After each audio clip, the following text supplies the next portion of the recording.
അസ്സലാമു അലൈക്കും. എല്ലാവർക്കും നമ്മളെ യൂട്യൂബ് ചാനലിലേക്ക് സ്വാഗതം. നമ്മളിപ്പോൾ ഉള്ളത് ചാലിയാർ എന്ന് പറയുന്ന ഖാദിമീങ്ങളെ ഖബറിസ്ഥാനത്തിലാണ് ഇപ്പോൾ നമ്മൾ സ്ഥിതി ചെയ്യുന്നുള്ളത്. ആ സ്ഥിതി ചെയ്യുന്ന ചാലിയാറിൽ ഖാജ ഉപ്പാപ്പാൻ്റെ ഒക്കെ 4 സുഹൃത്തുക്കളും കൂടി അടങ്ങുന്ന ഒരു ഖാദിമീങ്ങളെ ഖബറിസ്ഥാനമാണ് ഇതിനെ കുറിച്ചിട്ട് പറയാനുള്ളത്. ചാലിയാർ എന്ന് പറഞ്ഞാൽ 4 ആൾക്കാരുകളെന്നാണ് ഹിന്ദിയിൽ ഉറുദുവിൽ പറയുന്നുള്ളത്. അതിൽ ഒരു കാര്യപ്പെട്ട ഒരു മഹാനാണ്, ഒരു വലിയാണ്, സിന്ദാ വലിയാണ് ഷക്കർഷ ബാബ എന്ന് പറയുന്ന മഹാനവറുടെ ദർബാറിലാണ് ഞാനിപ്പോൾ സ്ഥിതി ഉള്ളത്. അവരെ കുറിച്ചിട്ട് പറയാനുള്ളത് ധാരാളമായിട്ട് കാര്യങ്ങൾ പറയാനുണ്ട്. അപ്പോൾ ഇവിടെ ഒരു അമീത് ഭായ് എന്ന് പറഞ്ഞിട്ടുള്ള ഒരാളുണ്ട്. ഇവിടെ അവർ കണ്ണൂരുകാരാണ്. അവരെയാണ് ഇപ്പോൾ ഇവിടെ നോക്കുന്നുള്ളത്. പിന്നെ അവിടെ ഒരു ഖാദിമി കൂടിയുണ്ട്, അവരുടെ മകനും അവരുമാണ് ഈ ദർഗ പരിപാലിച്ച് കൊണ്ടുപോകുന്നുള്ളത്. അപ്പോൾ ഈ ഖാദിമീങ്ങൾ ദർഗ പരിപാലിക്കുന്ന കൂട്ടത്തിൽപ്പെട്ട ആൾക്കാരുകളാണ് ഇവരെ ഉള്ളത്. സയ്യദ് മുസ്തഫി ഹമീദ് ജിസ്റ്റി എന്നാണ് ഖാജ ഉപ്പാപ്പാൻ്റെ ഖിദ്മത്ത് ചെയ്യുന്ന ആളും കൂടിയാണ്. പിന്നെ ഈ ഷക്കർഷ ബാബ ഖബറുടെ അവരുടെ ഉപ്പാവിൻ്റെയും മക്ബറയും ഇവിടെ സ്ഥിതി ചെയ്യുന്നുണ്ട്. അതിനോട് ചേർന്നാണ് ഈ ഷക്കർഷ ബാബ അവരുടെ മക്ബറ സ്ഥിതി ചെയ്യുന്നുള്ളത്. ഷക്കർഷ ബാബാനെ കുറിച്ചിട്ട് പറയാനുള്ളത് ചുരുക്കത്തിൽ ഞാൻ പറഞ്ഞ് തീർന്നിരിക്കുകയാണ്. അതായത് ഷക്കർഷ ബാബനോട് മുഹബത്ത് വെച്ച ഒരു കൂട്ടത്തിലുള്ള ഒരു ആളും കൂടിയാണ്, അവരോടൊപ്പം ഒന്നിച്ച് വന്നവരും കൂടിയാണ്. അപ്പോൾ ഷക്കർഷ ബാബ ജീവിച്ചിരിക്കുമ്പോൾ അവർ പിന്നെ തേന് കൊടുത്തിട്ടുണ്ടായിരുന്നു. ഒരു പ്രത്യേകിച്ച് കുട്ടികൾക്ക്, ഈ മന്ദബുദ്ധി, സംസാരശേഷിയില്ലാത്തവർക്ക്, അതുപോലെ തന്നെ അവർക്കെല്ലാം ഒരു മരുന്നായിട്ടാണ് കൊടുക്കുന്നുണ്ടായിരുന്നത്. അപ്പോൾ അവരൊരു ആഫിദും കൂടിയാണ്. ഡൽഹി ഇമാമിൻ്റെ ഈ സ്ഥാനത്ത് ഇമാമായിട്ട് ജോലി ചെയ്ത ആളും കൂടിയാണ്. അങ്ങനെയാണ് ഈ ഡൽഹി ഗേറ്റിൽ നിന്ന് പേരും കൂടി വന്നത്. ഇവരെ വഫാത്തായ ശേഷം കൂടിയാണ് ഡൽഹി ഗേറ്റിൽ നിന്ന് പേരുമായിട്ട് വന്നത്. അങ്ങനെയെന്ന് വെച്ചാൽ ഇവർ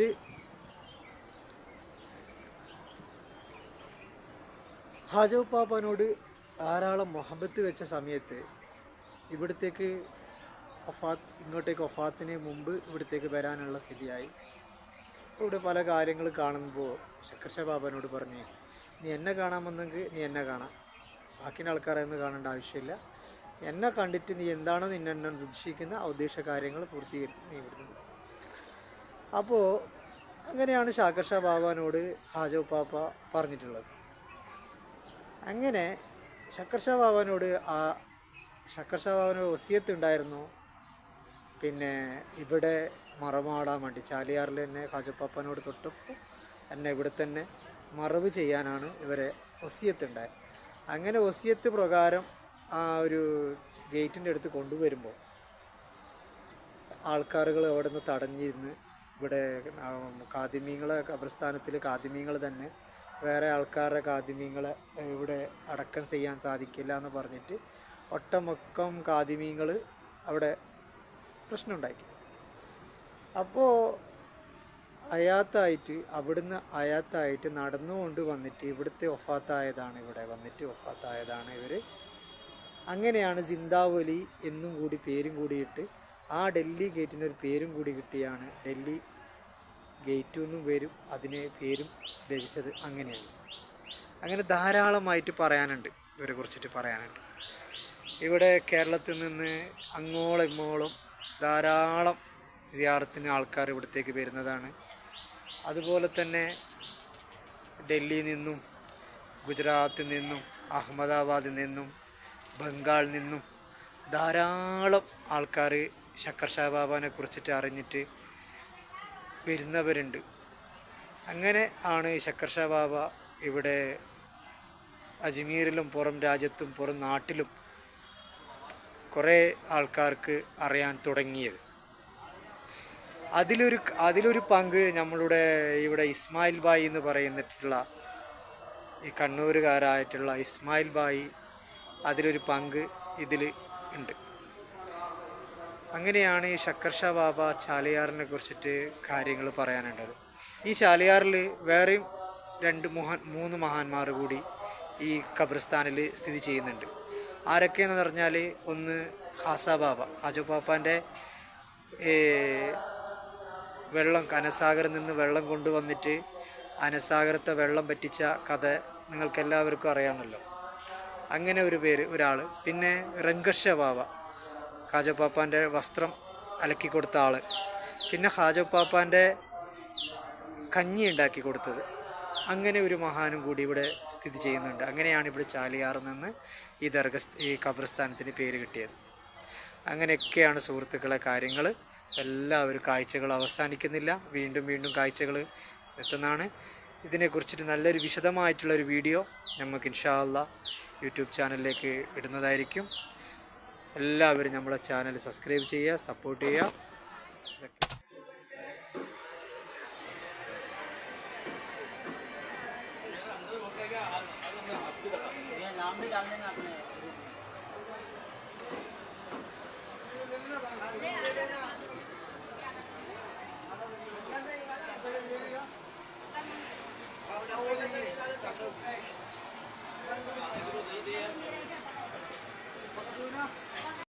അസ്സലാമു അലൈക്കും സുഹൃത്തുക്കളെ. അപ്പോൾ നമ്മൾ മലയാളികൾ വരുന്നുണ്ടെങ്കിൽ അവർക്ക് സ്വീറ്റ്സ്, അജ്മീറിലത്തെ മറ്റേ പലഹാരങ്ങൾ, സ്വീറ്റ്സും കാര്യങ്ങളൊക്കെ വേണമെന്നുണ്ടെങ്കിൽ ഇവിടെ മലയാളികൾക്ക് സ്പെഷ്യലാക്കി കൊടുക്കല്ലേ?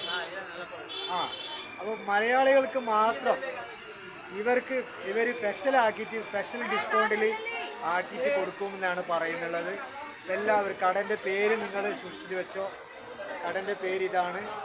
അപ്പോൾ കടൻ്റെ പേര് 4-ാം നമ്പർ ഗേറ്റിൻ്റെ അടുത്ത് മലബാർ ഗസ്റ്റ് ഹൗസിലേക്ക് പോകുന്ന അതേ റൂട്ടാണിത്.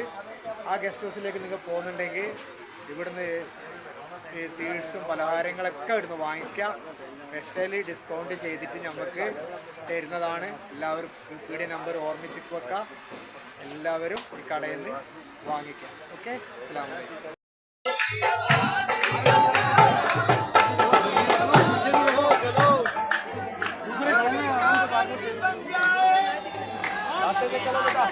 आ जाओ। समंदर रोशनाई का, समंदर रोशनाई हमें कागज की बन जाए समंदर रोशनाई। गुजर लो बीच में, आ जाओ तो जल्दी से बन जाए समंदर रोशनाई का, हमें कागज की बन जाए। और जाओ, और तो में जाओ, और तो में जाओ। फिर भी लिख नहीं सकता सदमा है जुदाई का।